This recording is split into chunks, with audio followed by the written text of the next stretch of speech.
Hello everyone and welcome back to another video from Apps Academy. In this video, I'm going to show you how to view your current matches on Bumble. So let's get started right away. First of all, open up the Bumble application on your device. And once you open it up, if you haven't logged into your account already, proceed forward with your email address and your password. Once you have been logged in and taken into the homepage, you will see various different profiles within which you can swipe right or left. Now, if you wish to view the matches that already exist within your account, then these matches will be placed underneath the chat menu.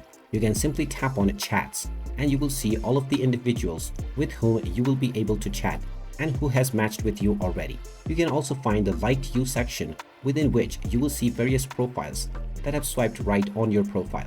From there, you can simply get on with a conversation with this user and then create your match. You also have the option to unmatch with any user if you wish to do so. And there you have it. That is how easy it is to view your matches on the Bumble dating app. If you find this video helpful, make sure you hit that like button and subscribe to our channel if you haven't done so already. Also ring that notification bell to never miss another update from us.